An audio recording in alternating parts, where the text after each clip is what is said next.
the line.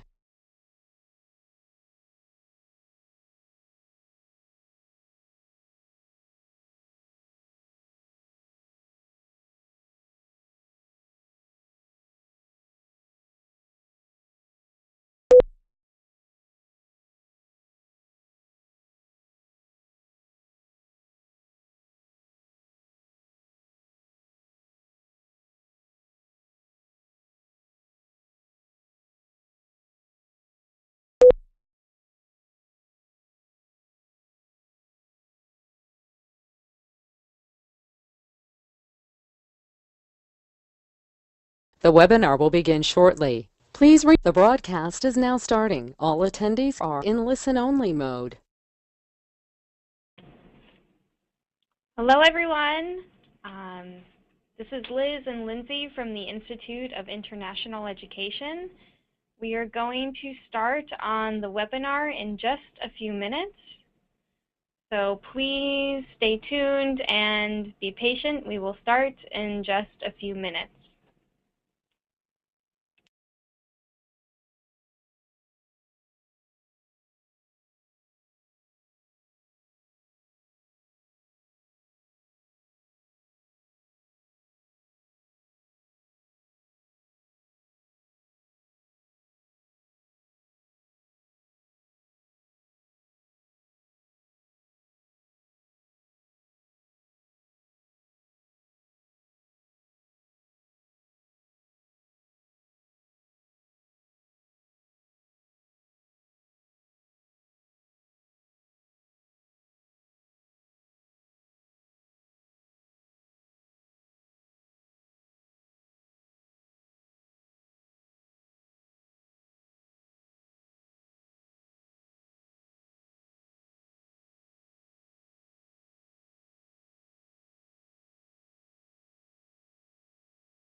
Hello, Marcella. How are you? Hey, how are you? I'm good. Good. So we are on air and ready to start the webinar. So hello, everyone. This is Liz and Lindsay from the Institute of International Education. So we will start the webinar now. Welcome to the pre-departure orientation for the Brazil Scientific Ability. Congratulations on being granted the scholarship to the United States. It is IIE and Education USA's pleasure to have the opportunity to join you today. This webinar is for students participating in the English, so Group 1 and 2, and Fall Academics in 1.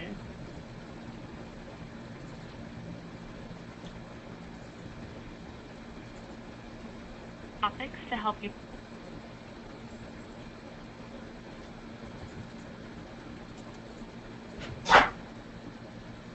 include an introduction to the life on a review of documents and program policies, including the validation process,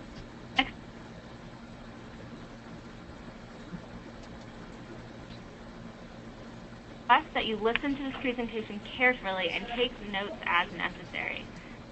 A list of your questions, and we will address them at the end. So my name is Liz Howard. I'm Lindsay now, and we are a part of the Scientific Mobility Program at IIE. Our team is based at the IIE headquarters in New York City, and some of our responsibilities include visa sponsorship, so helping you with your ES 2019s, and also Lindsay at IIE. I make sure everyone has health insurance when they arrive at their institution, and I also help. So we are sure that we'll be interacting with many of you over the course of your scholarship. During the webinar, you'll hear information in English from IIE, as well as Portuguese from Education USA. We ask that you write any questions throughout the presentation in English by typing them into the questions on your screen. We want to make sure that... Is this better for you to hear us? Maybe this might be better.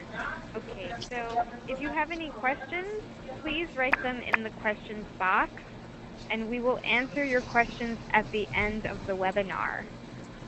So Ciências Sem Fronteiras is referred to as the Brazil Scientific Mobility Program in English. So you will hear the English name throughout this presentation and your correspondence with IIE. So now I will turn the presentation over to our colleague Marcella from Education USA. Thank you. Oi, gente, bom dia. Alguns de vocês talvez já me conheçam. Durante o processo de vocês, a gente fez vários webinars também. Então, acredito que vocês já têm ouvido falar um pouquinho do Education USA.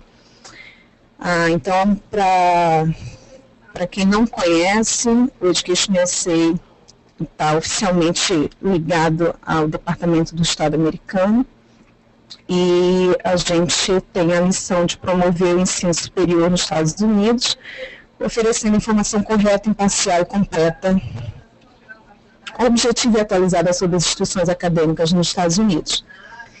e somos fonte oficial de informação sobre o estudo nos Estados Unidos, justamente como eu falei anteriormente, nós somos afiliados ao Departamento do Estado americano.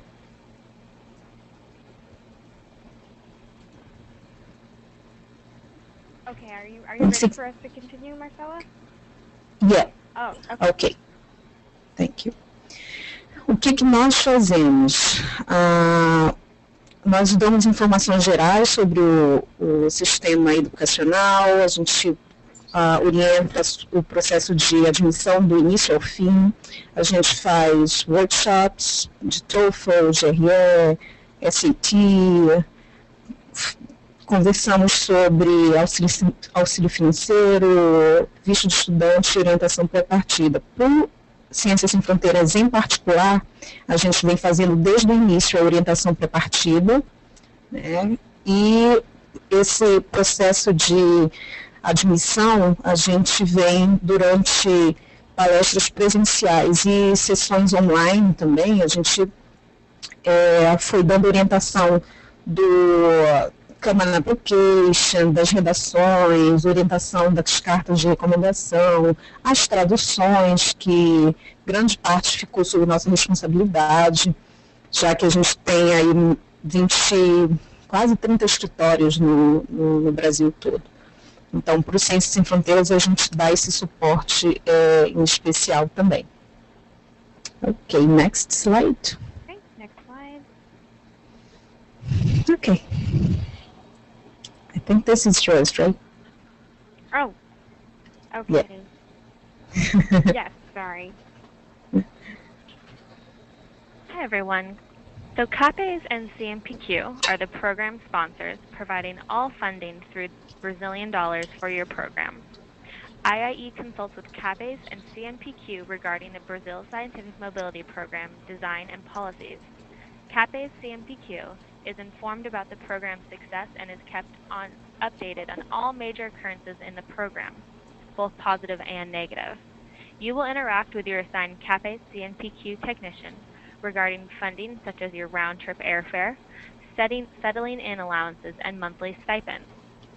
In addition, the Brazil consulates and embassies in the U.S. have also established point persons at each location to support all Brazil Scientific Mobility students during your program. These consular representatives can assist you with personal or legal issues. It is important to make contact with your respective consulate when you arrive in the U.S.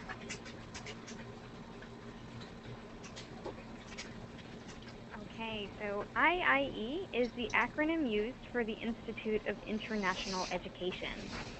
IIE administers this program on behalf of the Brazilian government. Therefore, you will be in regular contact with our office and our team throughout the year. We will be your primary contact for program-related issues throughout the duration of your program. We are the organization that issues your terms of appointment, ensures you are fulfilling your program duties and abiding by J1 visa requirements, and when necessary, IIE staff also acts as mediators if you encounter any major problems at your host institution. All right, your host institution is a university or college that has offered you admission and selected you to participate in its academic or intensive English program. Your host institution is participating in the program because it hopes you will contribute to the campus academically and provide cultural diversity. At the host institution, your international student advisor, academic advisor, or other campus official involved in your program will be your immediate contact for matters related to your stay at the college or university, such as course registration, housing, your student account, etc. As they will be most familiar with the specifics of your host institution, it is often best to turn to your on-campus resources for assistance should you encounter any issues with the various campus bureaucratic processes. Please note, each host institution is different in a different location with different faculty, staff, offices, and student body, all of which have different needs, meaning each of you will have a completely unique experience. Your terms of appointment. These have all been issued to you, and if you have not been issued them, you will very, very shortly. They have already been reviewed by IIE and your host institution. The terms describe your program, your responsibility, your rights, and what you are entitled to. When you have a question about your program, it is important to check your terms first to see if the answer is included. Categories in your terms include BSMP program requirements, visa requirements, duration of stay, academic policies, reporting requirements, financial provisions, housing, academic training, termination of or suspension of award. For example, if you receive a bill and you would like to know whether or not the program will pay the expense, you can review your terms and see what is identified as covered by the program under financial information. We also recommend reviewing your student handbook. The handbook clarifies much of what is covered in your terms, as well as addresses frequently asked questions. BSMP staff will often refer you to these documents if you have an inquiry addressed in the terms and/or handbook, as it is much more efficient to utilize these sources before contacting IIE. So please review your terms carefully. Okay, so next let's talk about the DS 2019, so DS 2019. So right here, this is a picture of the DS 2019. It is a very important document to you. This, along with your passport, are very valuable, so please keep them very safe. It is also vital that you do not damage or alter these documents at all. Okay, so your DS 2019 is proof of your legal status in the United States. This is not a processed DS 2019 that we're showing you. So your DS 2019 will have a port of entry stamp on it right here.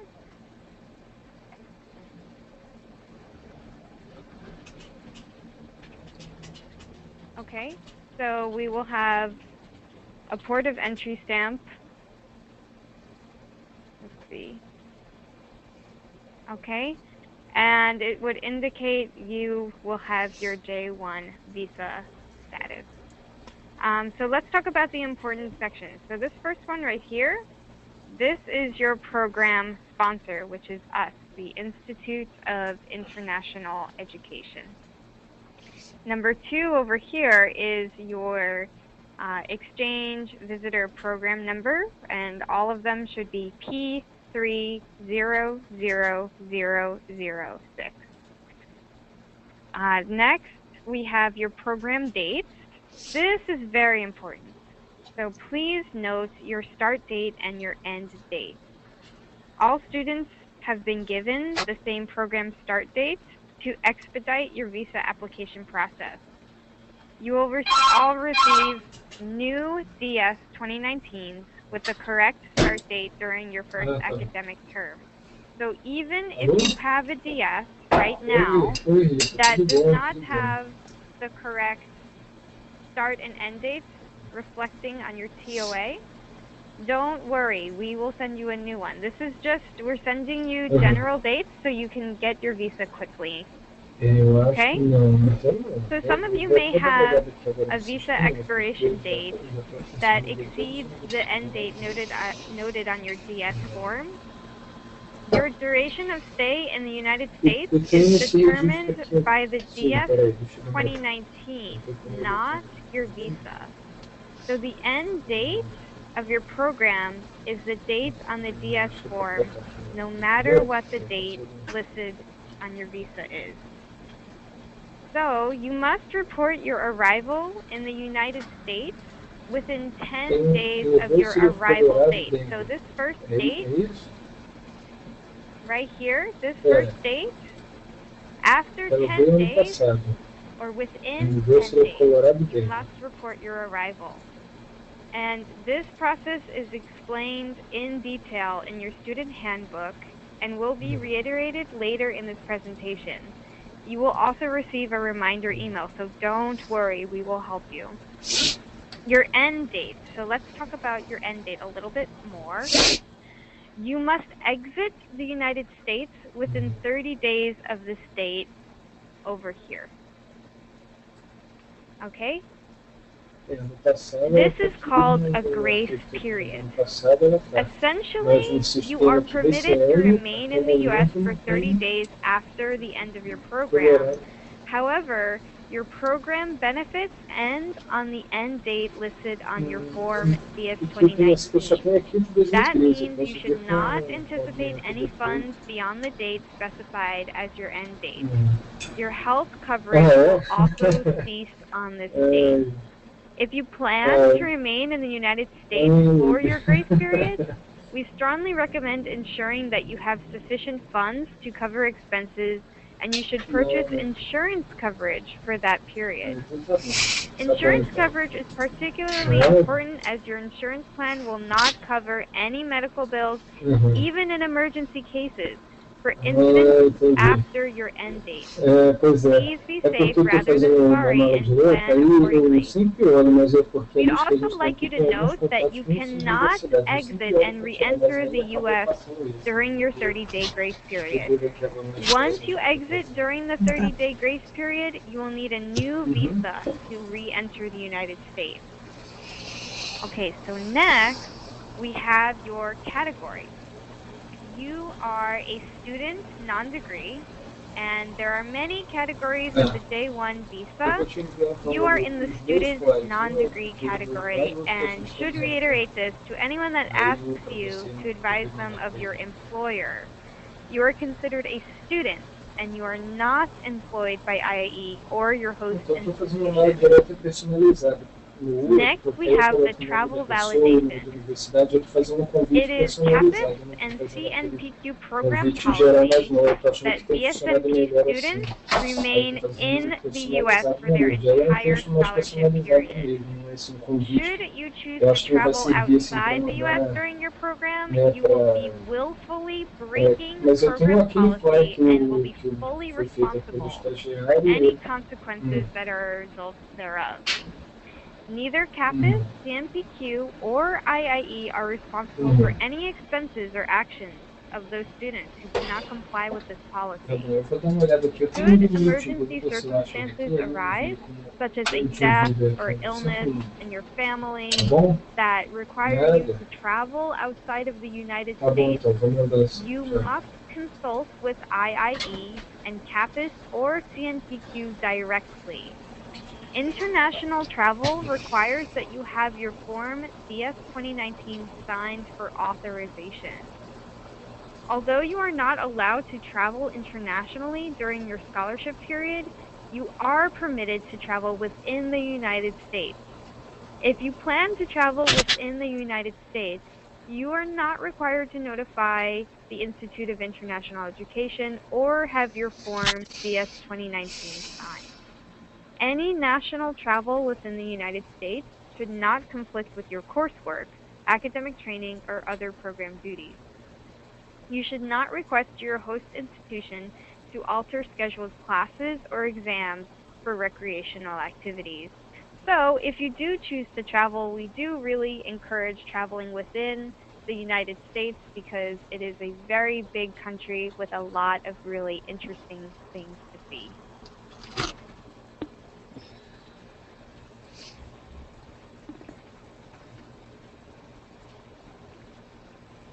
Okay, as you can see here, here is the United States visa that you will all be receiving. A visa stamp in your passport is permission to enter the United States. Again, your duration of stay is determined by the Form DS 2019. That means your visa could expire before your DS 2019 does. In that case, you are permitted to stay in the United States as long as your dates on your DS 2019 are active. You should also know whether you have a single or multiple entry visa here. Under entries, you can see that circled in red here. you will see the letter M for multiple entry, or S for single entry. Most of you will have a multiple entry visa, so please do not panic. Although international travel is not permitted for the duration of your scholarship period, it means those of you with an M on your visas could travel outside the U.S. and re-enter on the same visa more than one time. If it is a single entry, you may not travel outside the U.S. and re-enter on the same visa, and you should not attempt to travel internationally while on the program. Upon your arrival at your port of entry in the United States, the customs officer will review your passport, J1 visa, and Form DS-2019. The officer will then process your electronic I-94 arrival departure record and stamp a port of entry admission stamp in your class of admission, J1, and your duration of stay. Your passport, J1 visa, and Form DS-2019 will be returned to you. The customs officer should also provide you with a written instructions on how to access your automated Form I-94 online. You can obtain your electronic arrival departure record at Customs and Border Patrol's website. Please note, under the new border policy ordered by the Department of Homeland Security, all visitors with a CVIS record, which is all of you, will go through a secondary screening for a CVIS check at their points of entry. You should plan your travel with sufficient time at the port of entry in case you are subject to a secondary inspection. If you have to go through a secondary inspection, please have all your documents ready to avoid delays. The documents identified all relate to the reporting we have mentioned, and you are responsible for within 10 days of your arrival in the U.S. Please listen carefully to this portion of the presentation, although you may have already read this information in program literature. There is a process called validation. In the validation process, your program administrator, IIE, advises the Student Exchange Visitor Information System, otherwise known as SEVIS, if you are of your status in the U.S. To report that you have entered the U.S. and validate that you are in good status with the program, IIE must receive certain documents from you. You must submit scanned copies of your processed Form DS-2019 and stamped visa, as well as a printout of the Form I-94 within 10 days from the start date of your terms of appointment. All of this must be uploaded to your portal within 10 days of your arrival. While going through immigration at the airport, you should make sure your Form DS-2019 is stamped and has the words J1 and DS written. J1 is your visa category, and DS means duration of status. You should upload these documents while you complete and submit the arrival address report forms to IIE through the student portal. You can download the arrival and address form and instructions for sending your immigration documents on IIE's website. We will also send you an email reminder of the forms you need to complete. When you submit these forms, we will update your residential address in SEVIS, confirming your legal status in the United States. All right, thank you everyone for listening to that really important part. We are now going to turn it over to Education USA. Marcella, do you want to take it over from here? Yeah, thank you. Então vamos lá, algumas questões práticas para ajudar vocês nessa organização aí da viagem. Can you go to the next slide? Ok. Então, o que vocês precisam ter em mãos? A Liz e a Lindsay falaram ainda um pouquinho aí dessa importância do DS 2019. Então, a nossa dica é sempre que vocês coloquem esses documentos que estão aí, né, o passaporte, o DS 2019, a carta de aceite, os contatos da faculdade, que vocês façam um documento em papel. No caso do passaporte do DS, uma cópia, tirem uma cópia, coloquem numa pasta, sabe, essas pastas transparentes, coloquem esse documento e andem tenham essa pasta em mãos. E uma outra coisa que é importante para vocês também, deixem uma cópia dos contatos da universidade com a família de vocês. A gente vem falando isso porque a gente tem tido algumas experiências com relação aos contatos, então é importante que vocês tenham em mãos e também deixem os pais ou alguém responsável também com esse contato. Tá? Next slide.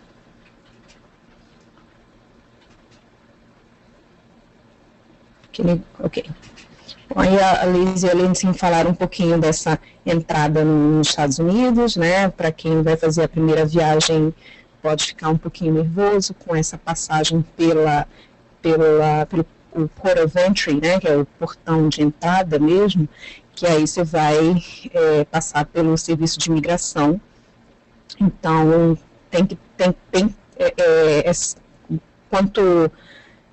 essa pastinha que eu mencionei anteriormente, se vocês puderem ter isso em mãos, uma forma de ajudar se for preciso nesse momento. Next slide.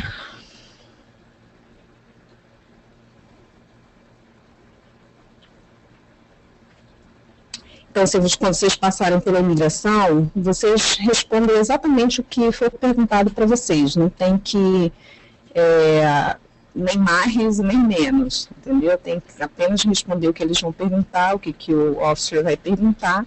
Tentem ficar tranquilos, né? Vocês vão fazer eles vão tirar a digital de vocês, vão fazer a foto.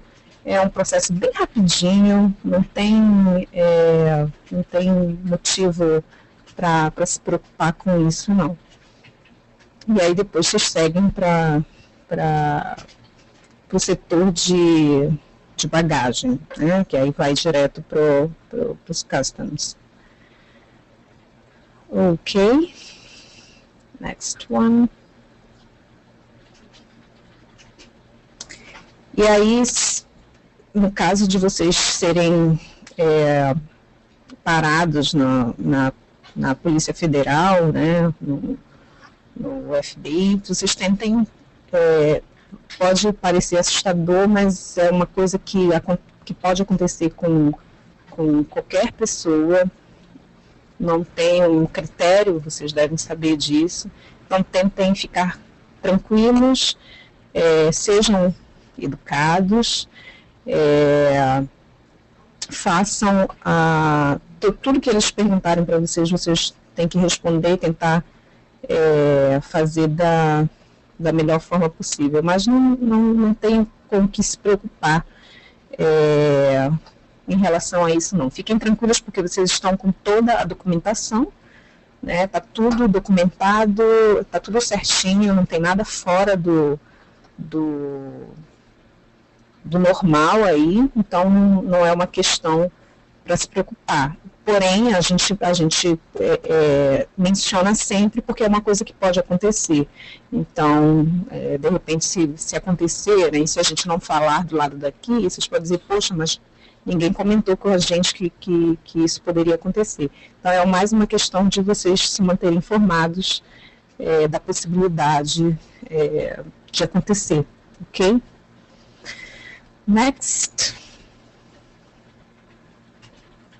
Cultura de sala de aula. Então, isso é bem importante porque é bem diferente do que a gente tem aqui no Brasil.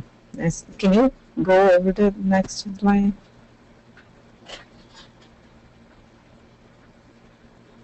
I'm sorry, you want us to explain, hold on, the next one after this? This here? Yeah, because I don't want to make things repetitive, so it's the same thing, but it's just, I want to go over the topics here. Então, é bem diferente, então tem alguns pontos aí que eu gostaria de falar. O primeiro é a pontualidade, que é uma coisa que aqui pra gente a gente não leva muito a sério, chegar dentro dos horários na sala de aula. Então, numa sala de aula americana o negócio é bem diferente, né? Não tem aqueles 5 minutinhos atrasados, nem os 15, nem meia hora, nem uma hora. Vocês têm que levar muito a sério essa questão, Vocês têm que prezar por esse ponto que é extremamente respeitado numa sala de aula americana. Então, fiquem atentos para os que não conseguem nunca chegar no horário, principalmente. Tem que fazer um esforço, aí vai ter que acordar meia hora, 1 hora antes. Vocês têm que calcular o tempo direitinho de vocês para chegar dentro do horário. Tem professor que não permite a entrada de aluno depois de 5 minutos. Então, vocês têm que respeitar isso aí e tem que tentar entrar na dança, tá? Homework, né? Dever de casa extremamente importante. Vocês vão ter um volume muito grande disso. A gente vem conversando muito com os alunos que já voltaram ou com alguns que ainda estão lá e vem dando um feedback para a gente, algumas informações, e eles sempre fazem essa comparação com relação a ter um volume bem grande de dever de casa, né, fazer trabalhos em casa. Então passa um tempo menor em sala de aula, diferente do nosso sistema aqui, né, e para justamente dar conta de todo o exercício extra que vai ter que fazer, todo o estudo que vai precisar fazer. Então, é bem diferente do daqui. Esse é um ponto que esses alunos que já voltaram, que ainda estão lá e fazem contato com a gente, sempre reforçam. Exames de colocação, isso daí é mais com relação ao inglês. Eles fazem esse tipo de placement para ver onde que o aluno vai ficar, mas no caso de vocês isso já foi, de uma certa forma, organizado pelos grupos, então não cabe aqui. Programa de aulas, vocês vão sempre receber isso no primeiro dia, então não tenha desculpa de não saber que não tinha um trabalho para fazer. Levem isso bastante a sério. E vocês sabem exatamente como é que vocês são avaliados a partir desse programa que o professor fornece para vocês logo no primeiro dia de aula. O sistema de notas é diferente também do nosso, mas aí depois vocês se acostumam com os conceitos, né? Aqui varia um pouquinho, né? Alguns são conceitos, outros as notas são em números mesmo, né? Office hours, extremamente importante, é um recurso que vocês podem utilizar e que vai ajudar no momento que vocês sentirem dificuldade, ou se vocês realmente tiverem um interesse maior por uma disciplina em particular, e os professores eles têm uma sala, né, cada um deles, e na porta da sala tem o horário em que eles estão disponíveis para atender os alunos.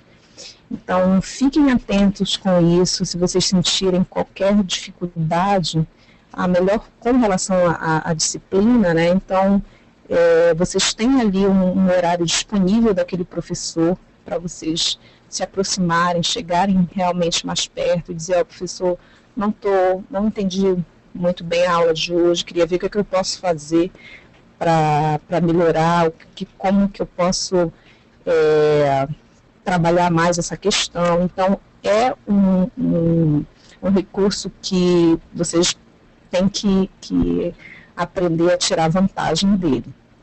Relação professor-aluno.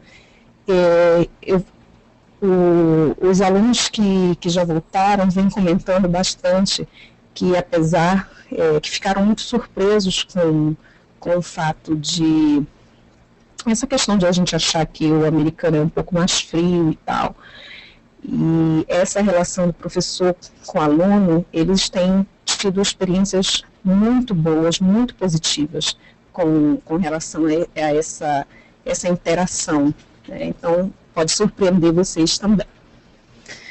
Cooperação, competição,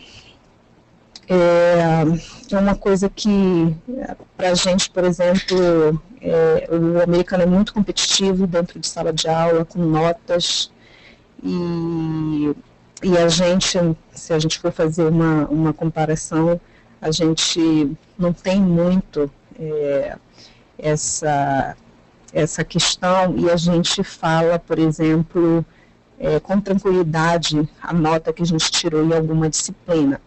E percebam que isso não é uma coisa que vocês vão encontrar em salas de aulas americanas. Os americanos, eles não divulgam assim como a gente faz, sem tranquilidade nenhuma, né? Assim, a gente não se preocupa com nada, a gente fala mesmo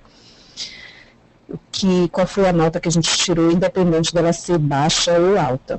E isso vocês vão perceber que não procede muito nas salas de aulas americanas. Aproveitem os recursos disponíveis que tem para estudar mesmo, e fiquem muito atentos com o plágio.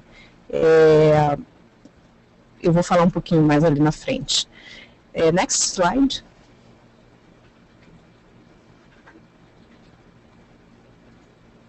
Daí eu já falei um pouquinho, esses foram os tópicos. Can you go to the next?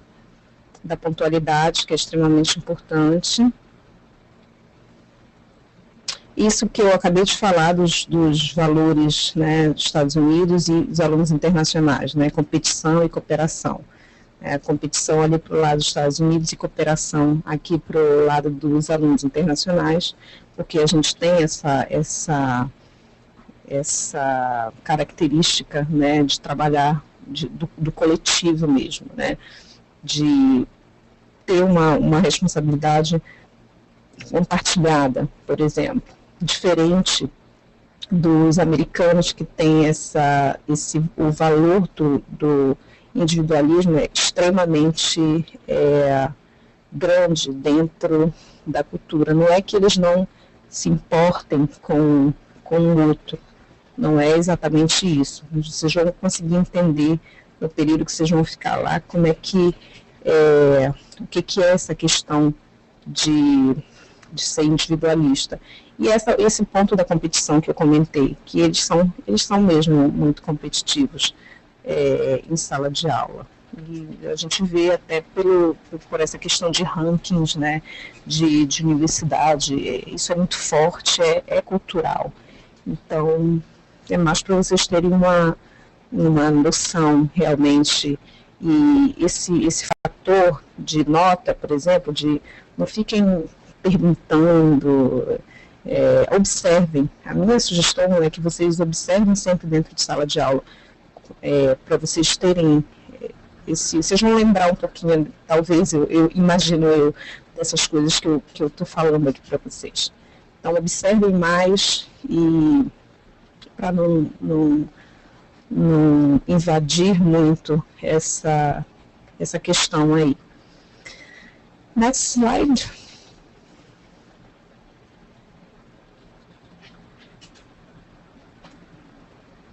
Então, plágio, né, e cheating. Isso é extremamente importante, é levado muito a sério. O aluno ele pode ser expulso da universidade se ele plagiar qualquer trabalho, qualquer texto, enfim. Tenham muito cuidado com relação a isso. Vocês vão ser orientados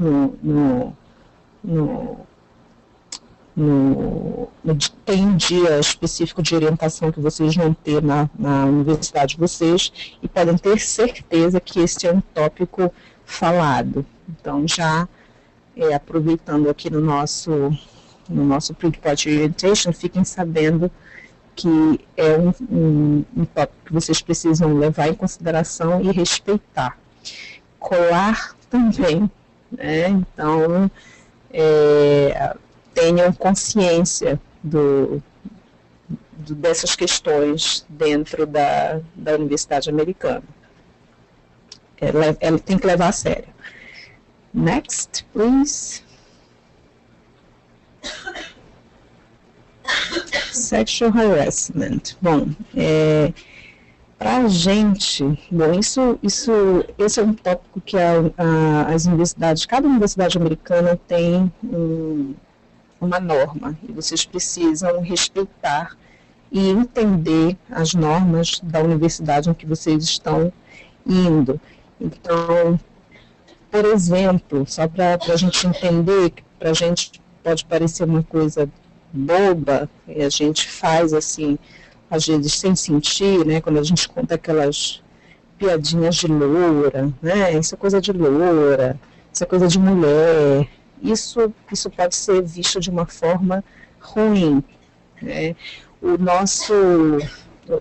A forma, uma outra coisa também a forma como a gente fala com as pessoas, né, às vezes a gente toca na pessoa, o beijinho que a gente dá, isso pode ser dentro das normas da universidade de vocês podem estar violando as normas. Então, vocês têm que observar, mais uma vez, né? E tem que ficar atentos mesmo, tem que procurar saber como que aquela universidade trata essa questão, para vocês não passarem por nenhum constrangimento, tá bom? Então lembrem desse detalhe, que é bem importante. Next slide.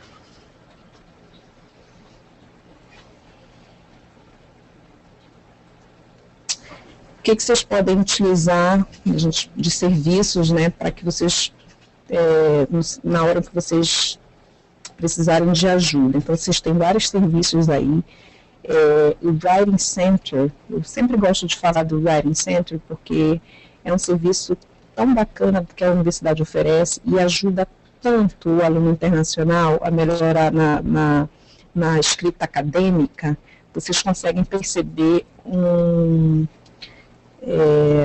progresso de quando vocês chegaram, como é que era a escrita, até aí 1 mês, 2 meses, 3 meses trabalhando no Writing Center. Então, não deixem de frequentar. É uma forma também, dentro do Writing Center, vocês podem aprender a usar de forma correta a citação, né, para não cair na questão de plágio. Então, é um serviço extremamente valioso ali dentro e que, como uma sugestão minha, assim, para vocês, é que não deixem de procurar. Vocês vão ver só como vocês podem ter um progresso incrível na escrita acadêmica de vocês. Career Services. Toda a universidade tem um departamento específico para isso, então eles ajudam muito vocês no momento em que vocês forem precisar daquela parte de treinamento, né, que compõe o programa Ciência Sem Fronteiras, o estágio. Então, é um departamento que vocês já podem procurar de cara e começar a olhar quais são as possibilidades. Todas as universidades, a grande maioria, eu diria, tem uma academia, e geralmente elas são maravilhosas, então não deixem de aproveitar. O Recreation Center também tem, vocês podem fazer, aí é variado, esporte, os salões que eles têm de basquete, para tênis, é bem legal. Para quem faz esse tipo de esporte, vale a pena conferir o que a universidade oferece. Clubs, aconselho vocês a participarem, tem uma porção, tem universidade que tem mais de 40, 50 clubs, então é sempre legal participar daqueles voltados para os alunos internacionais, para vocês começarem a entrar nesse mundo. É muito cultural essa questão de clubs nas universidades americanas, então é uma forma de vocês se integrarem à comunidade. Então, acho muitíssimo importante vocês procurarem isso e acho que vale a pena. Counseling Center, quando começar a bater aquela saudade de casa, saudade dos pais, dos irmãos, da namorada, do namorado, não deixem de procurar eles têm um serviço excelente. Vocês podem procurar o serviço e ter um excelente atendimento para começar a combater um pouquinho essa saudade aí que vocês inevitavelmente vão sentir. As bibliotecas são maravilhosas, não deixem de conhecer a biblioteca da universidade de vocês. Os recursos são sensacionais e elas são super high-tech, assim, dependendo da universidade em que vocês forem, mas a grande maioria é sensacional. Office hours, já falei, não deixem de utilizar esse recurso, e a clínica da universidade está sempre disponível quando vocês precisarem de algum atendimento, mas as meninas vão falar aí do IIE um pouquinho como é que procede essa parte a parte médica. Next slide. Grading System, eu falei um pouquinho de aí, em alguns lugares aqui no Brasil a gente usa conceito e outros não, é por número mesmo, né? Nos Estados Unidos são esses conceitos aí, como vocês podem ver aqui do lado direito da coluna, né? Com essa porcentagem, e do lado direito vocês podem ver que ele vai aí de A até F. E o GPA, que seria o nosso CR, é o máximo de 4 e o mínimo de 0. Então, aí vocês vão aprender um pouquinho. O professor vai sempre explicar isso no primeiro dia de aula. Então, fiquem atentos também. Next slide.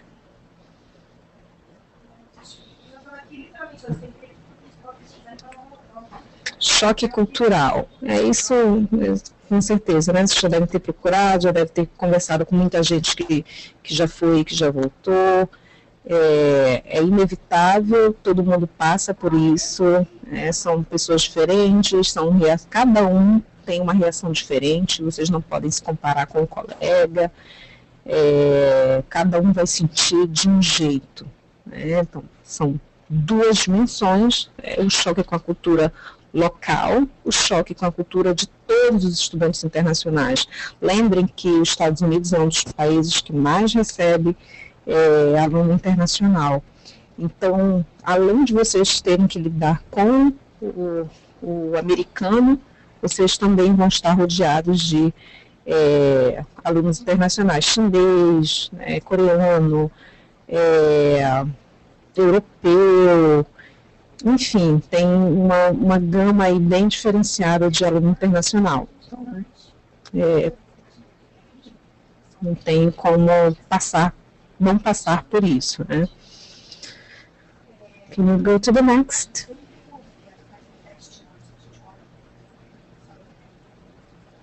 Daí a gente sempre comenta, né? A gente fala sobre essa questão do cultural, né?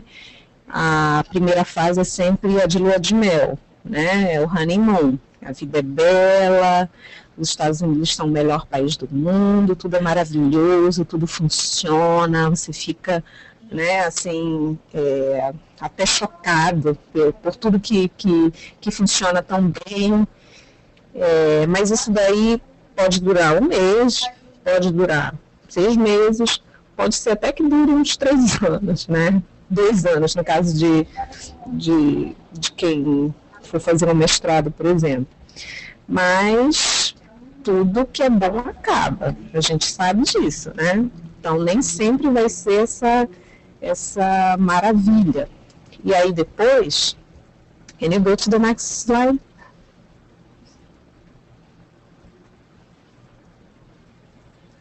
Aí depois vem a segunda fase, que a gente chama aqui, que é a fase da crise do casamento, né?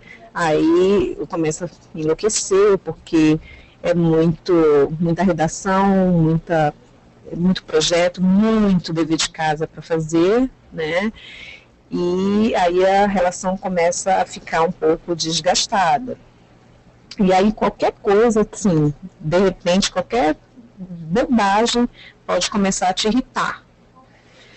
Então, nesse momento, eu peço que vocês considerem procurar o Counseling Service.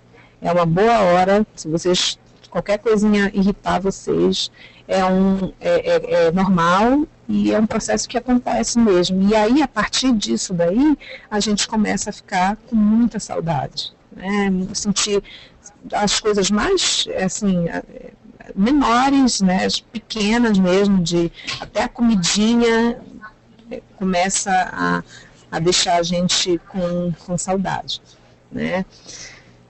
Infelizmente não tem terapia de casal nesse caso, mas passa, né? Eu acho que vale muito vocês observarem isso e não deixarem que essas coisas atinjam muito vocês. Vocês precisam buscar alguma forma disso amenizar, para não atrapalhar. A gente tem alguns casos, então, para não atrapalhar no trabalho de casa que vocês têm que fazer, nos projetos finais, nas redações. E uma dica para tentar também evitar um pouquinho isso não deixem para fazer no último momento, gente.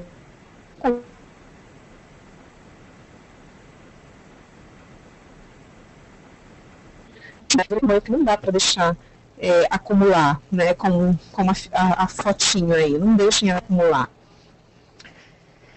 Ok, next slide. E aí vem a terceira fase, né, de aceitação, né, você pode, né, é uma mistura da primeira com a segunda fase, mas isso vai depender de cada um, pode ser que aceite, pode ser que não também, né, no geral a pessoa aceita. Ela passa a conhecer a cultura americana um pouquinho mais e passa a entrar nas regras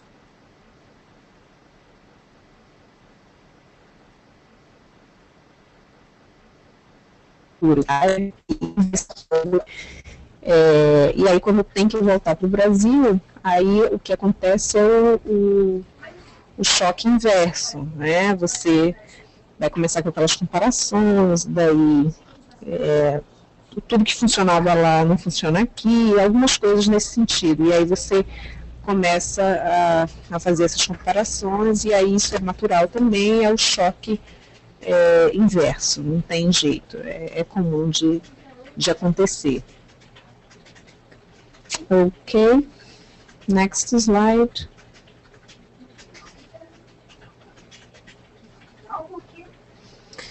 Então, assim, para simplificar, né, o que é a cultura americana, a gente fala muito desse individualismo, essa questão do respeito, né, do outro, dessa independência, são extremamente independentes, esse bom humor que eles têm, que talvez vocês entendam, talvez não, talvez com o período que vocês fiquem lá, talvez seja possível perceber.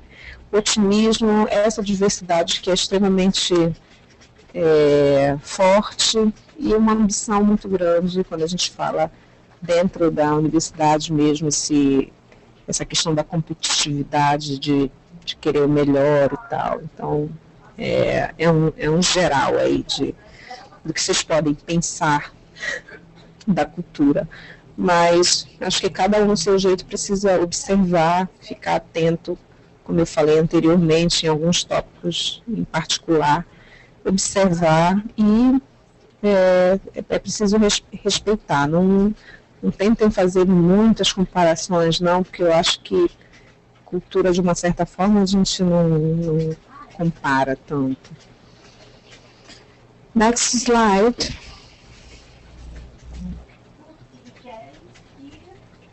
A vida no campus, toda vez que eu fazia as orientações online com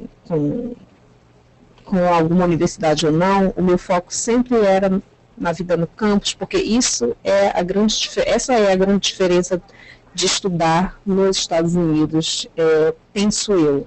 né, porque é uma vida que de fato acontece toda dentro do campus, é cultural e acadêmico junto, né? Então você vive as duas coisas num campus americano, e eu acho assim sensacional você poder participar, você estar dentro, poder viver esse tipo de coisa dentro da Universidade Americana, e que é uma experiência que é muito única mesmo, bem particular, é bem diferente do que a gente tem aqui no país da gente, né?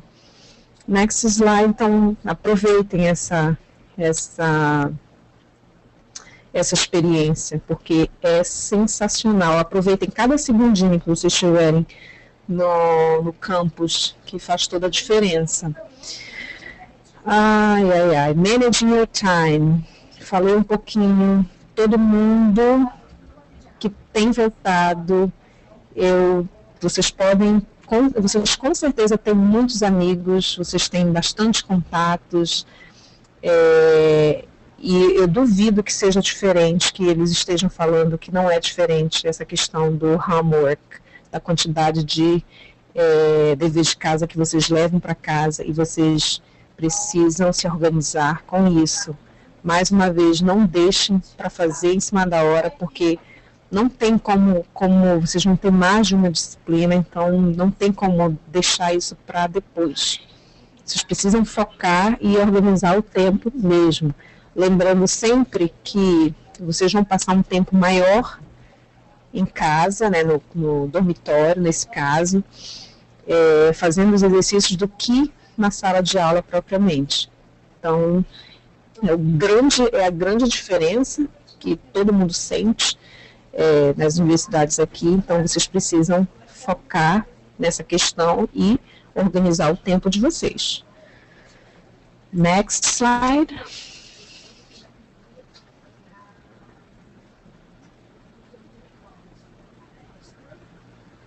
Okay, I think it's yours, right?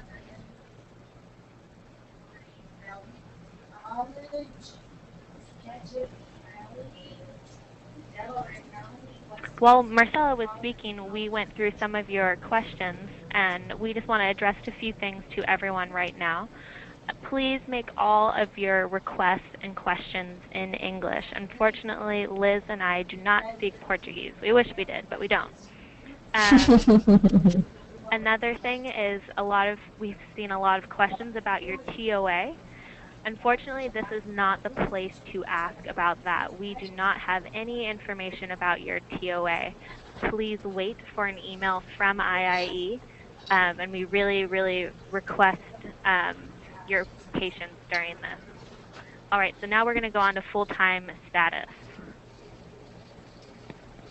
Okay, so full-time status is a requirement of J1 visa regulations, and your BSMP scholarship that you will be registered as a full-time student during the academic portion of your authorized program.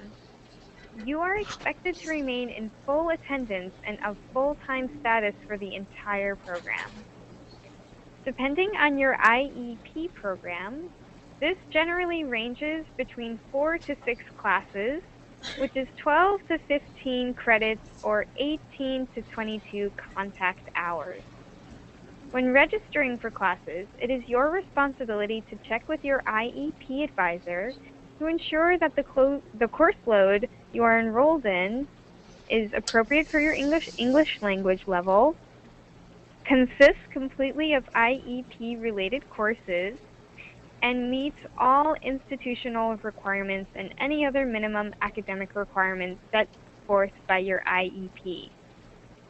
For your academic program, 75% of credits directly related to your field of study as outlined on the first page of your TOA, and the remainder 25% or less of credits in academic-related coursework. Students should not enroll in academic coursework such as swimming or guitar lessons This is not the purpose of your scholarship, and non-academic classes will not be covered.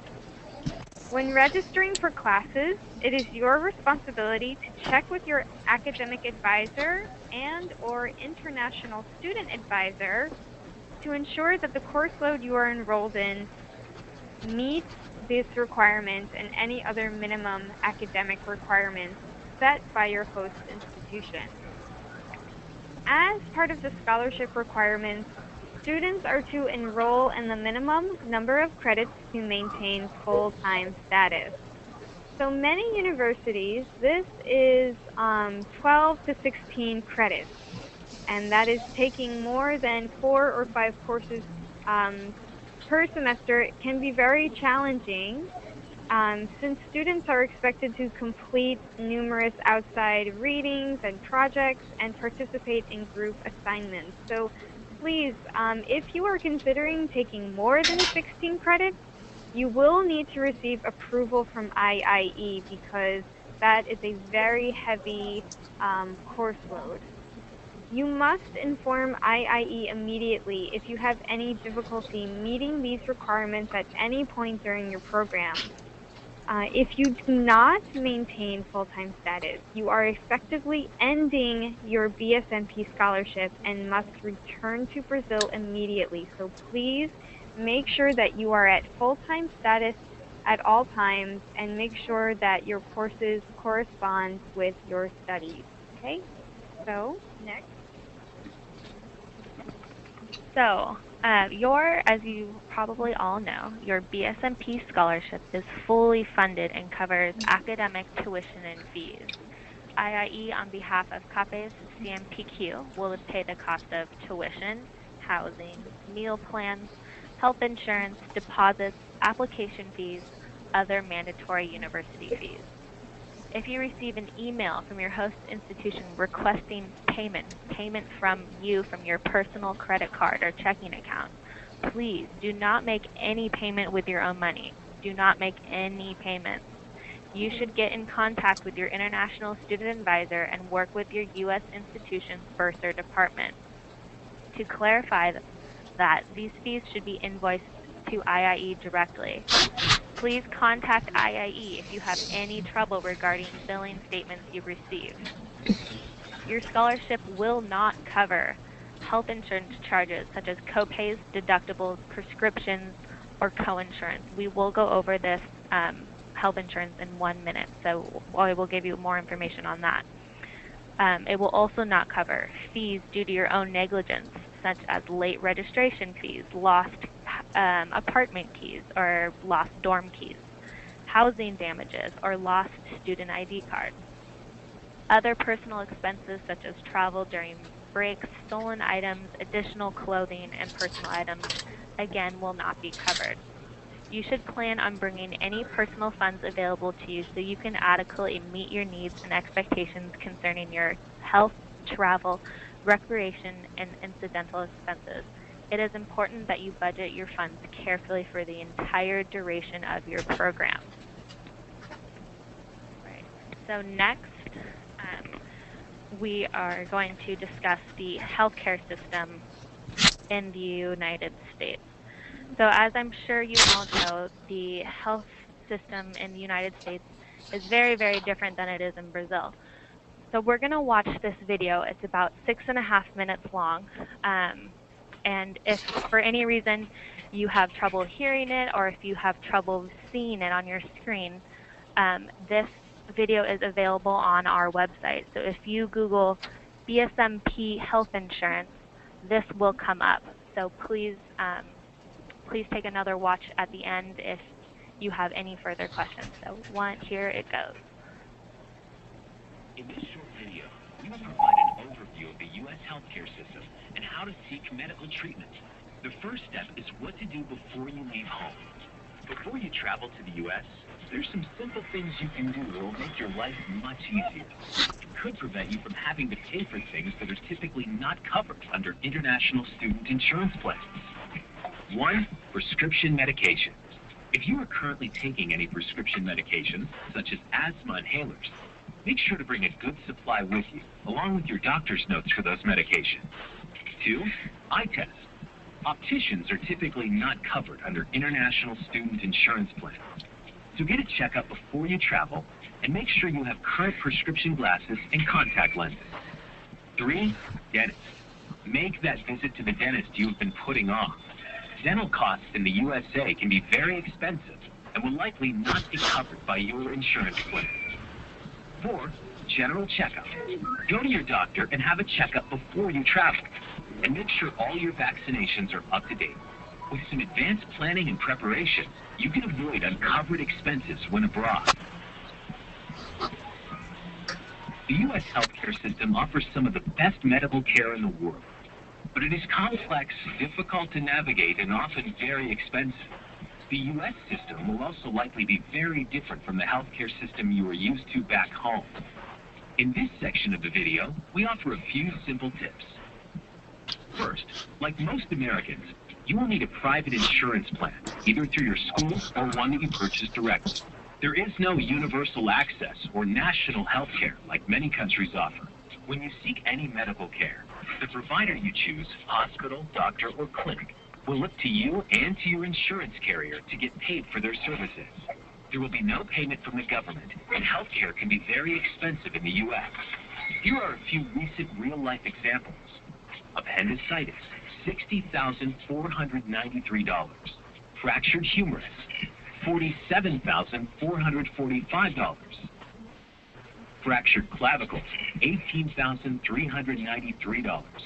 Car crash or serious illness, $150,000 plus. We hope by now it's clear why you need insurance. However, even with insurance, you should still be prepared to pay some portion of the cost of your medical care. Cost sharing is an important element of the U.S. system. So medical care is never entirely free, and each time you access the system, you should expect some cost. While your insurance plan will typically cover the majority of expenses, there will be copays, deductibles, co-insurance, excluded charges, or some combination of these items that will ensure that you pay something. Carefully review your insurance documentation so you understand how these payments work for your plan. When you get sick or injured, where do you seek care? Here's where it can get complicated. The medical system in the USA is made up of a mixture of many different types of providers. Large and small hospitals, emergency rooms, private doctor's offices, urgent care centers, walk-in clinics, specialists' offices, surgery centers, pharmacies, and our favorite, the on-campus clinic. As daunting as it may look, if you keep a few simple points in mind, seeking medical care does not need to be overly complicated. The main thing to do is, if at all possible, stay out of the emergency room. Emergency rooms in the U.S. are expensive and are designed for life-threatening or very severe illnesses and injuries. If you have the flu or a sprain or minor cut, you can go to an urgent care center, walk-in clinic, on-campus clinic, or doctor's office for a fraction of the cost of the emergency room. The best place to start, if at all possible, is your on-campus health center or clinic. These clinics are typically available at reduced cost or even free, are close and convenient, and even if you end up having to go somewhere else later, will save you money under most insurance plans. Local doctor's offices are a good, affordable place to start your medical care as well. Often called general practitioners or family doctors, these offices typically require an appointment, and some doctors may not accept new or short-term patients. If you can find a doctor you like and get an appointment, it can be the best place to start. Often a more convenient option is a walk-in clinic or urgent care center with long opening hours, no appointment or prior relationship required, and ability to deal with a wide variety of medical issues. These retail providers have become extremely popular. They can cost a bit more than a doctor's office, but much less than an emergency room, and typically accept a wide variety of insurance plans. Of course, for serious or life-threatening illnesses and injuries, go straight to the emergency room connected to your local hospital. They will be prepared to deal with any problem you have, and will either treat and release you, admit you, or refer you to another facility. It won't be cheap and it won't be quick, but you are in the right place for a serious case. A doctor at an office, urgent care center, or hospital may write you a prescription for medication. In this case, you will need to go to a local pharmacy to get the prescription filled. There are lots of options available. Walgreens and CVS are two of the more popular nationwide chains, but Walmart and other grocery stores also have pharmacies. In most cases, you will need to pay for the medications fully and then keep copies of your receipts and submit a claim to your insurance company for reimbursement. To review, 1, prepare before you go. 2, make sure you have insurance. 3, plan to pay some costs yourself. 4, stay out of the emergency room and start your care at an on-campus clinic, doctor's office, or urgent care center whenever possible.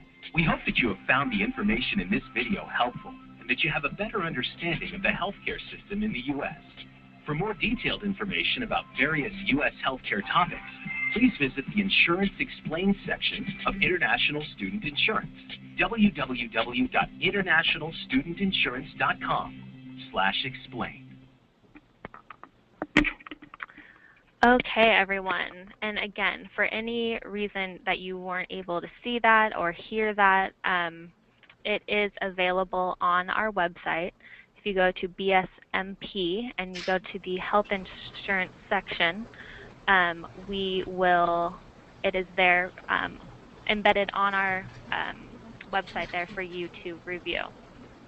So again, you will all be provided health insurance through your scholarship, either through your university, or if your university does not have J1 compliant health insurance, IIE will provide you health insurance through our private plan. Let's see. So we hope you found this video very helpful, and I just wanted to go over a few reminders. Again, the majority of students will have their health insurance covered by your university. It is your responsibility to make sure that your university enrolls you in their health insurance plan. If you find that your health insurance plan is not provided by your host institution, we will enroll you in a plan called Cultural Insurance Services International, CC, for the duration of your authorized program. All students entering the U.S. universities are required to show proof of certain immunizations. IIE does not require that you have immunizations completed, but your university may.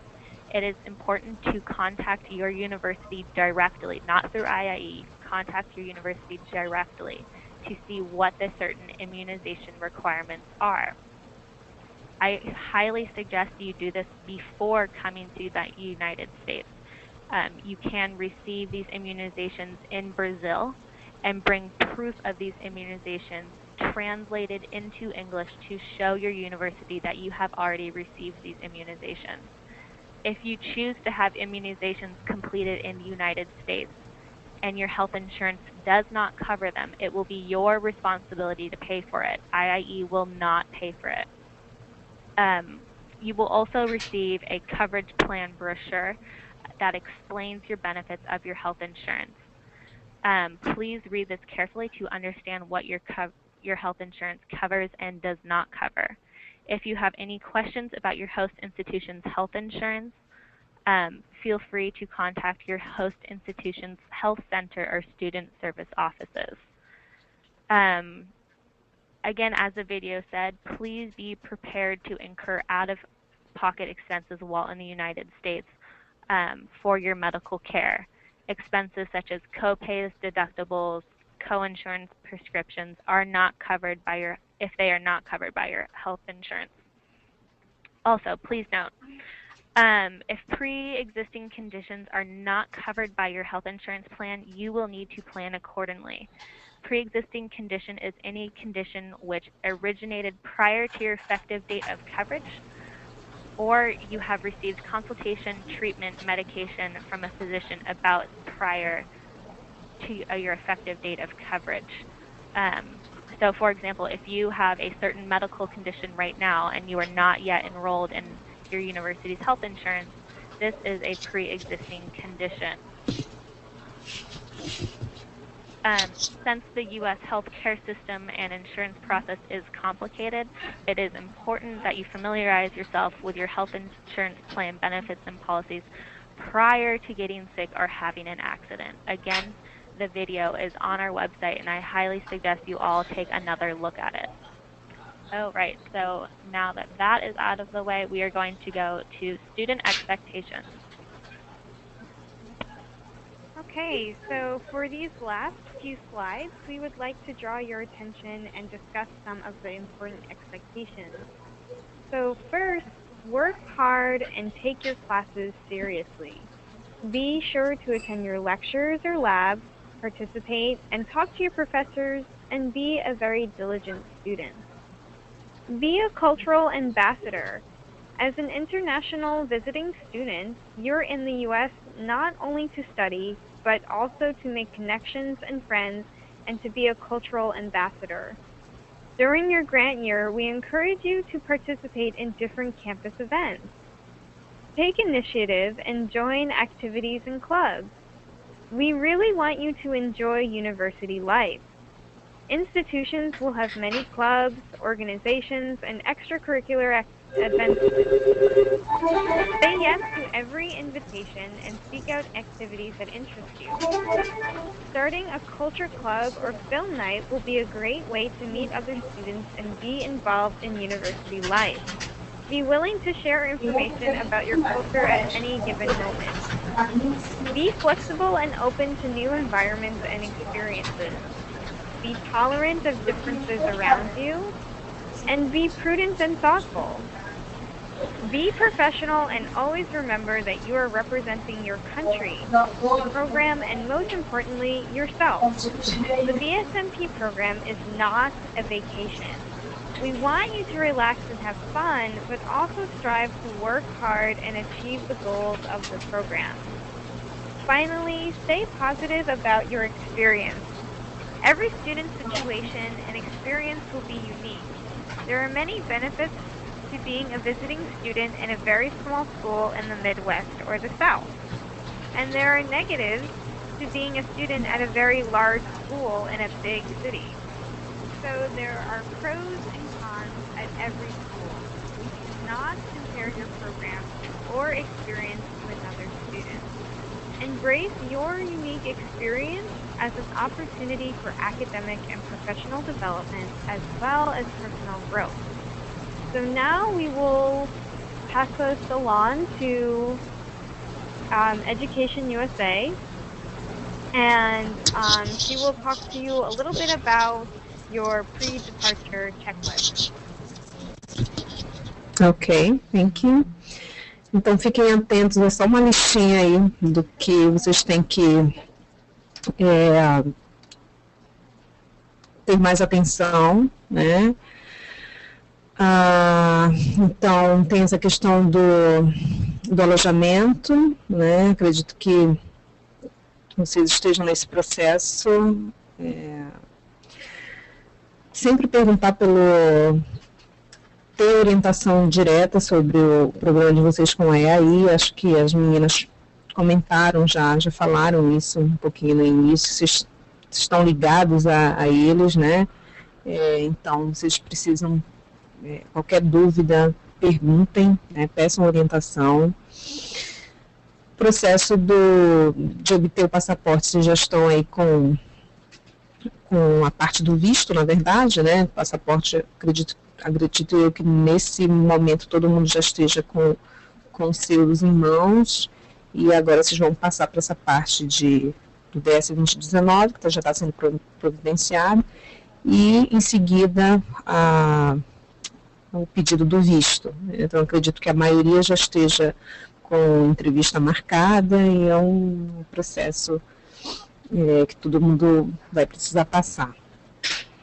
Com relação à passagem de vocês, o ACAPES deve já ter feito esse contato, né? Então vocês precisam checar, né? Quem ainda não está com isso pronto tem que ir em busca todo mundo, todos vocês têm não é um orientador da CAPES que a gente chama, eles têm um nome que eu sempre esqueço, mas cada um de vocês tem uma pessoa na CAPES que orienta vocês para isso. Se informem com relação a bagagem, né, da companhia que vocês vão viajar, e não levem muita coisa não, porque vocês vão comprar muita coisa, então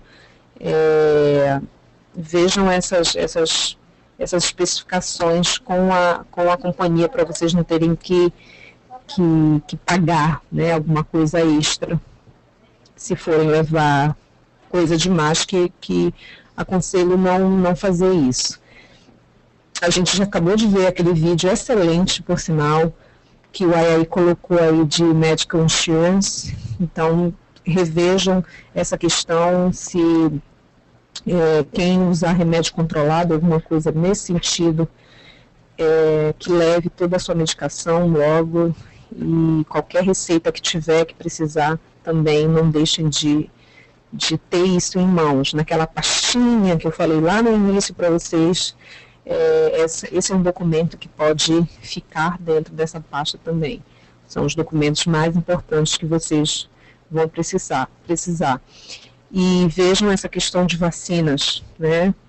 Como bem foi informado aí no vídeo, se vocês não deixarem para fazer isso lá, é do bolso de vocês que vai sair, porque o IIE não vai pagar por isso. Toda a informação de chegada e saída, vocês precisam informar a CAPES, o IIE e a universidade de vocês desse itinerário, né? Inclusive, quando vocês chegam nos Estados Unidos, vocês precisam sempre informar as 3 instituições que estão envolvidas no processo de vocês. Vocês precisam repassar para o IIE o contato da família, né? Compra de travel check ou levar um dinheiro em espécie junto com vocês. O travel check a gente sabe que não se usa mais, né? Assim, a gente compra agora aqueles cartões, só que desde de janeiro, eu acho que foi em fevereiro, que a presidente Dilma passou a cobrar a grande vantagem daquele cartão que a gente comprava e só carregava, né? A gente não pagava IOF em cima daquilo, e agora a gente paga. Então, já não sei qual seria a grande vantagem aí para vocês. Talvez o fato de que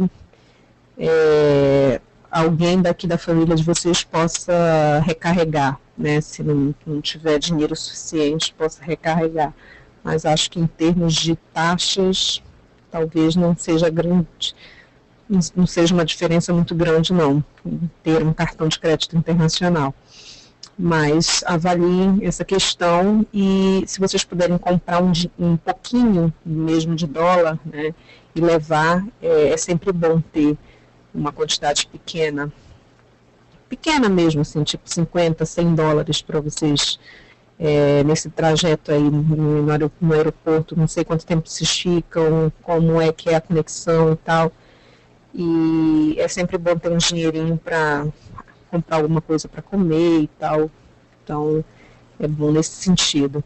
E não deixem de ler o Student Handbook, que o IIE prepara sempre para todos os grupos, e que às vezes vocês enchem eles de pergunta e nunca pararam para pensar que lá naquele livreto a resposta pode estar lá. Então, evitem fazer 1001 perguntas, chequem primeiro no handbook, e se realmente não estiver lá, aí vocês fazem um contato, porque vocês podem ter uma noção de quantas 1000 mensagens por dia eles recebem.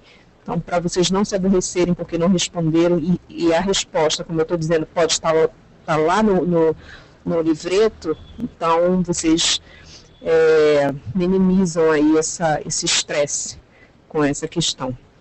Então, acho que é isso. Acho que em termos de checklist, acho que se vocês puderem dar uma atenção para esses tópicos aí, acho que vocês estão bem. Ok. You can go to the next. Okay, great. So next we would like to tell you what to bring with you. It's a list of items that you may not think about bringing, but might be very glad that you did.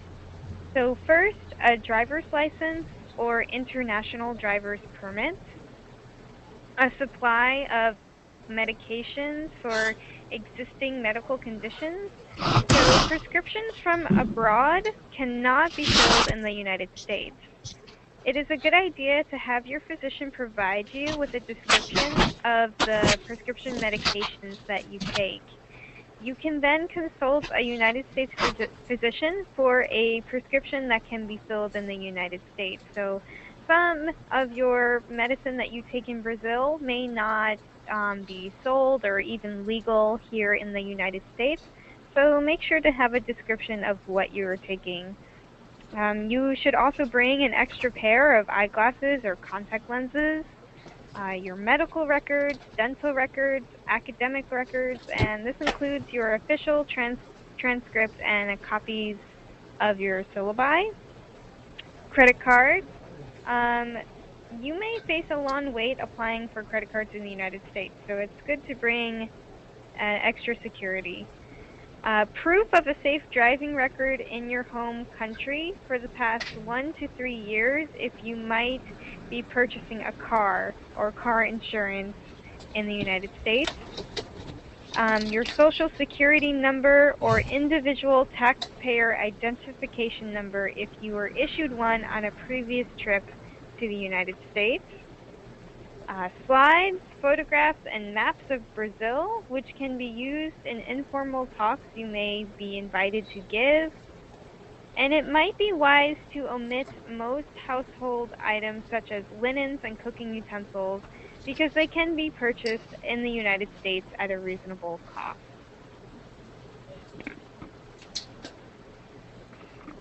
All right, so the way IIE will communicate with you is chiefly through email. Email is where you can ask general questions and how we will communicate the most frequently with students to announce program updates.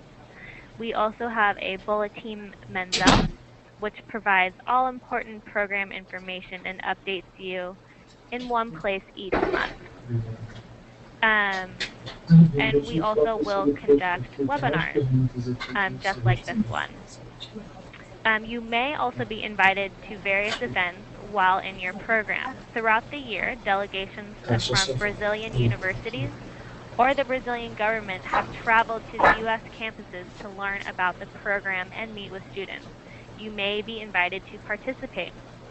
Your regional Brazilian consulate in the U.S. might also invite you to participate in meetings each semester or bring students together to discuss your program experience. Please also keep an eye out for our email series, Speak Up with Tika. This is going to provide you tips on how to steer while in the United States. Also, when contacting IIE, please look at this list of our contact information during your intensive English program and your academic program. Please address your inquiry to the correct mailbox. This information can be found on IIE's website, so do not fear. You will be able to access this information very easily. Okay? Okay, this is the second page, and again, you can find it on our website, so don't worry.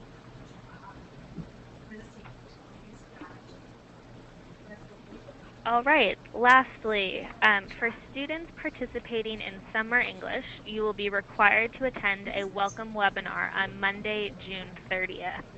The welcome webinar will review important information from this presentation and present new information about aspects of the BSMP grant that have not been covered. Fall academic students are invited to participate in their welcome webinar on Friday, August 22nd. Again, you will receive more information shortly, so make sure to be on the lookout for the emails with registration information. It is also very important to check your junk mail, as sometimes emails from us actually go there. Okay, so now we have received a lot of questions. So we're going to take a few minutes and go through them.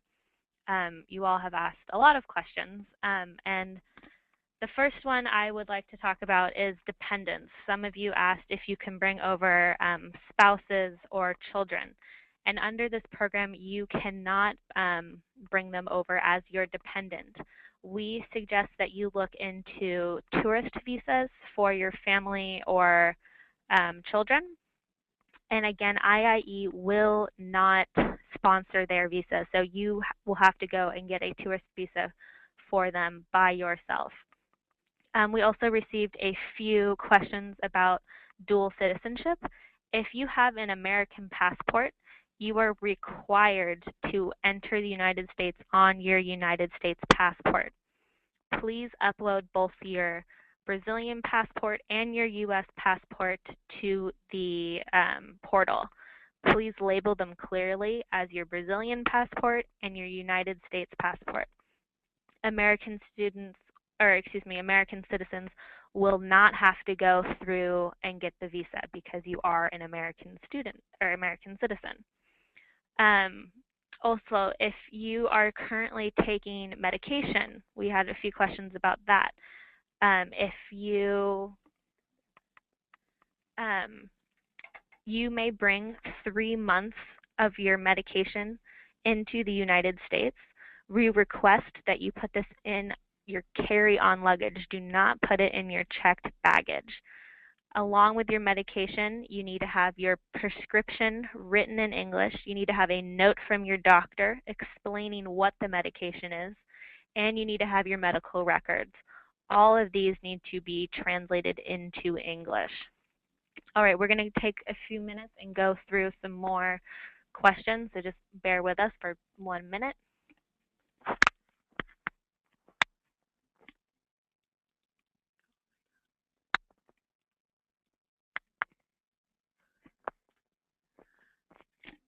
As to purchasing medication in the United States, most medication will be covered under your health insurance plan policy. However, you should be prepared to pay a copay for it. So, for example, if you take a prescription, you might have to pay for $30 every time you go and refill that prescription. So be prepared to incur that cost.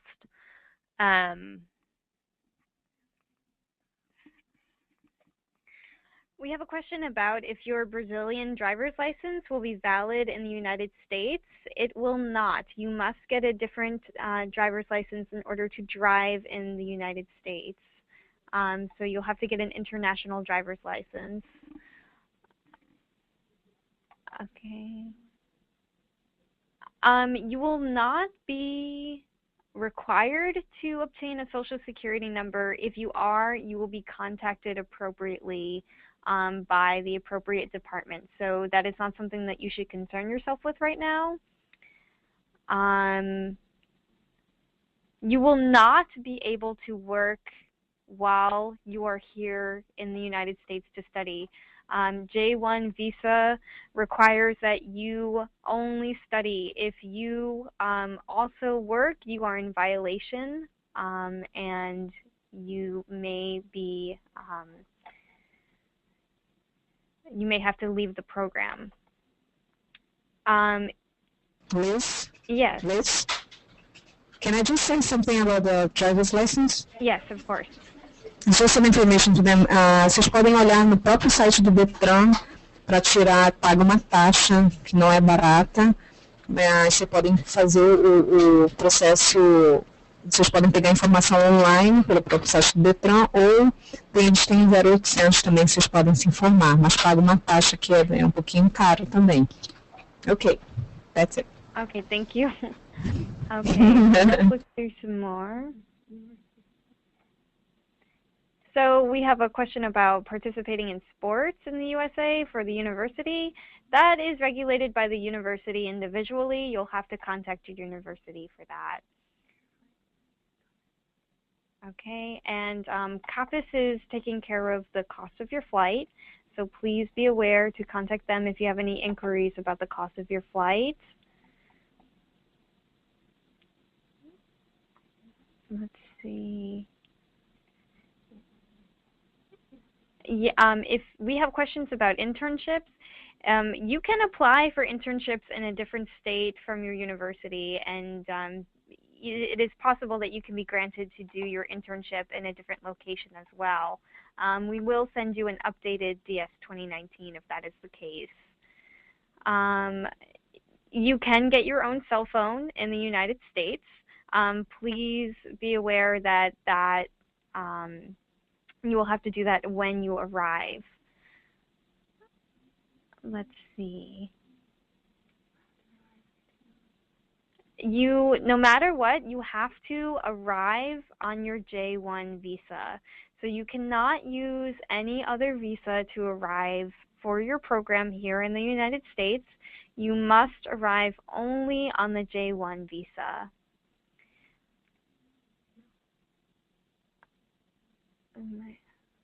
If you have a citizenship to another country, such as Italy or another European country or any other country, you still have to use your Brazilian passport to enter the United States.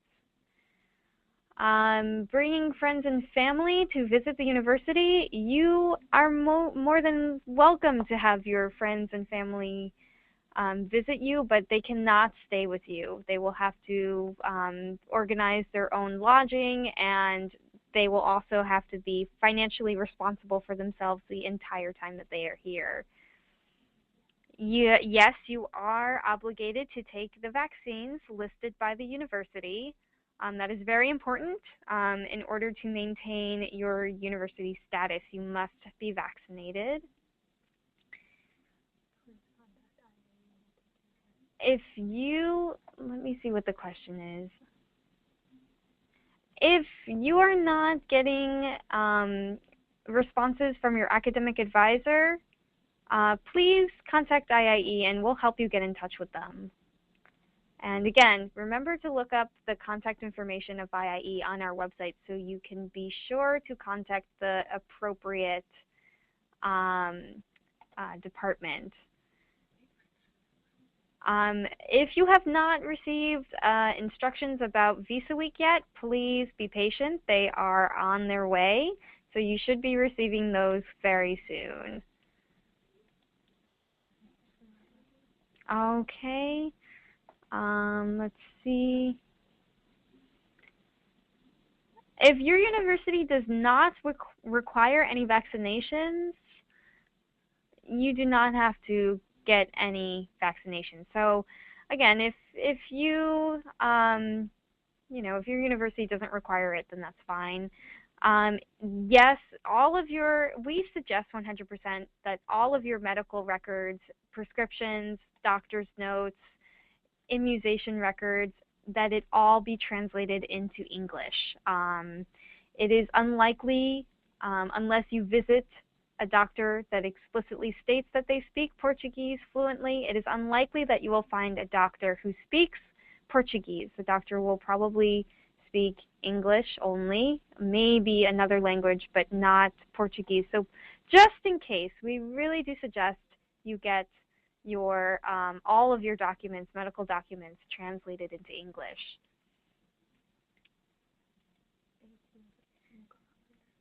Okay, so if you're interested in learning about internship and applying for an internship, how do you get an internship, that information will be provided to you at a later date. Please concern yourself with the steps to arriving and your validation and that kind of stuff now. All of the information about your internship will be provided to you at a later date.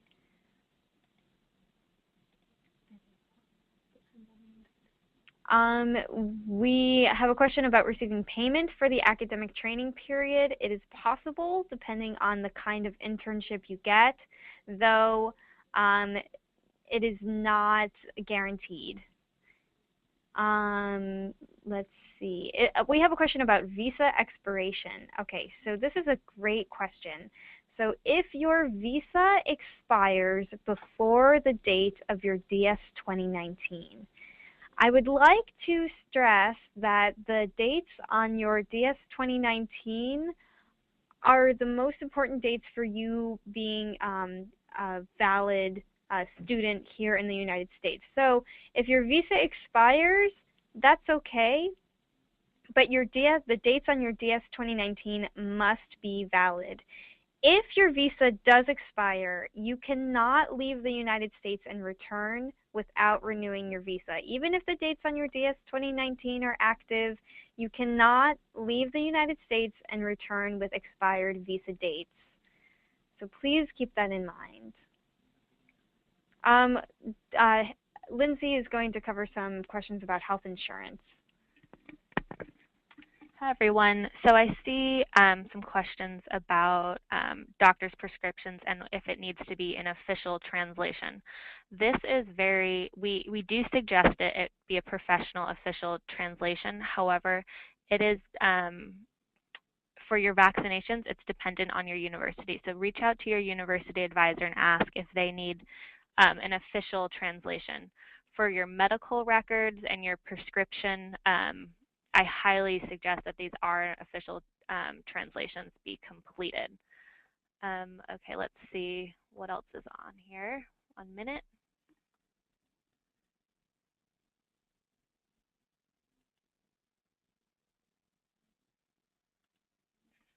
So people have been asking what your health insurance usually includes. All of your health insurance will be J1 compliant, and you can find those requirements on our website. If you go to BSMP and you go to the health insurance tab, you will see the requirements for the J1 visa. They are very specific. We do not accept insurance that does not meet those requirements.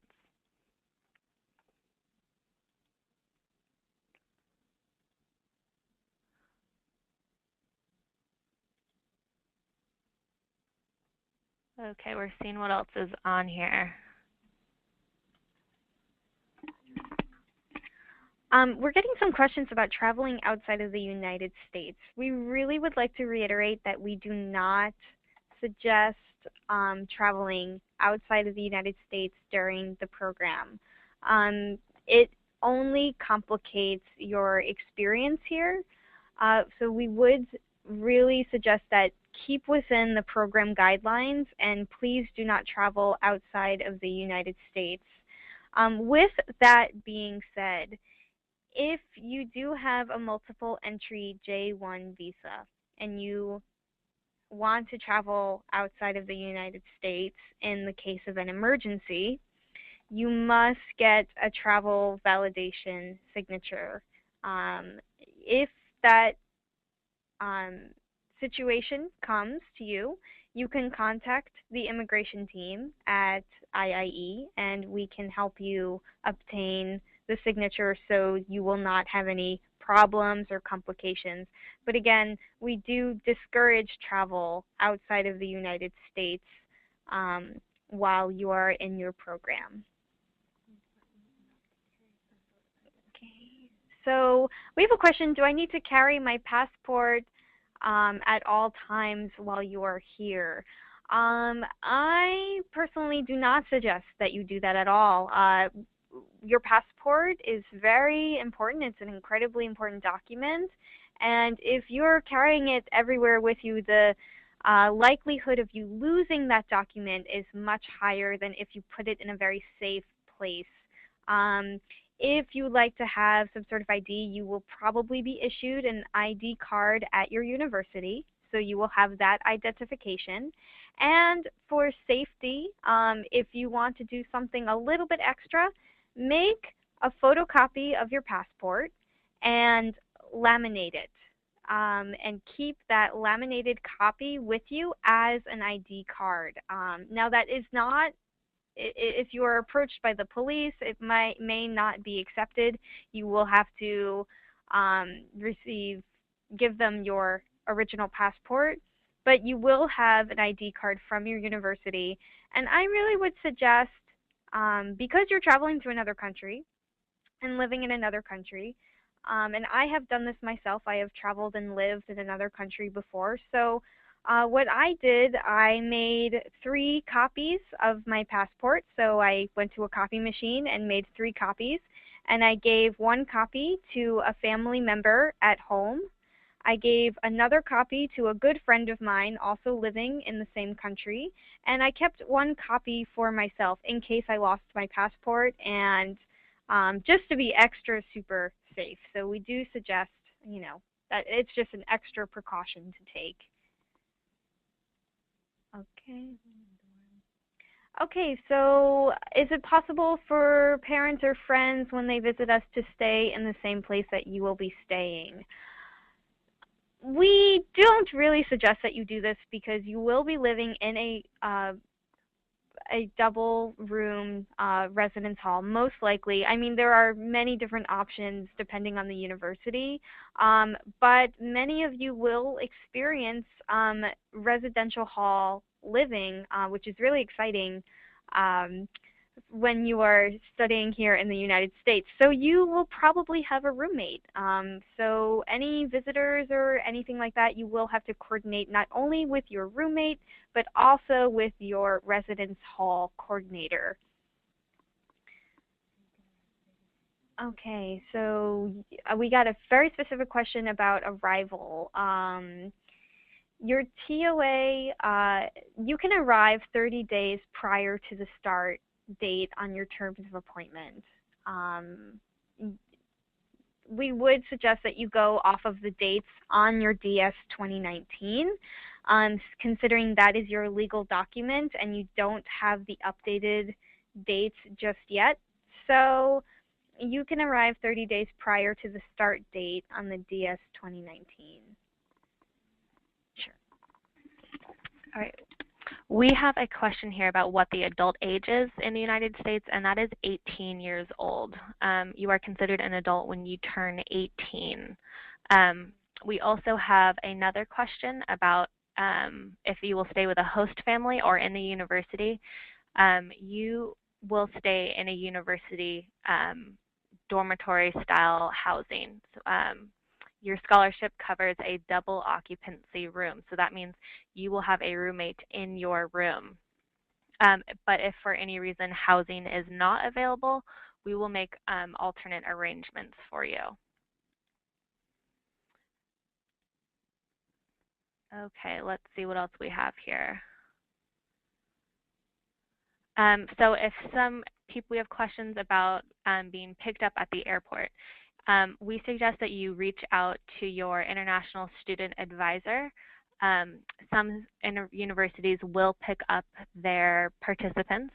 Others are close enough to take a taxi or public transportation to your apartment or your dormitory. So we have another question. Can relatives visit me on campus? Of course, and we want your family to come and visit you specifically during your university breaks. So if you want to stay outside of the university in a rented apartment, if university housing is available, you are required to stay in that university housing. That is what is covered by your scholarship.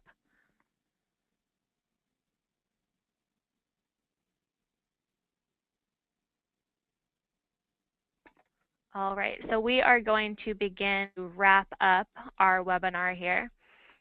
If we weren't able to get to your question, we apologize. We are running out of time here. If you have more questions, you are free to email us, and we will get back to that email as quickly as we can. Please note we have been receiving a very large number of emails, so it is taking us a little bit longer to get back to them than usual. It was wonderful talking to you all. We look forward to seeing you very, very soon. Best of luck at your host institutions.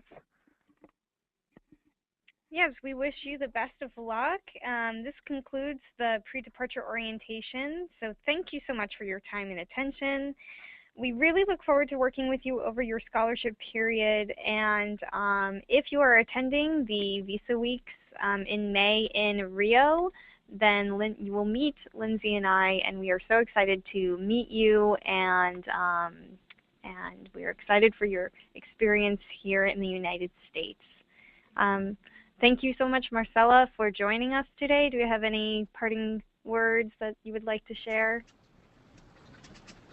Thank you too. Just want to say boa sorte para todo mundo, sucesso, e aproveitem o máximo que vocês puderem dessa bolsa aqui. É tudo de bom mesmo. Thank you too, Liz and Lindsay, and hope to meet you very soon. Yes, we hope to meet you as well, and really appreciate your participation. Okay, everyone, best of luck, and please be careful, be safe, and study hard and have fun. Thank you. Bye bye. Bye-bye. Tchau, tchau.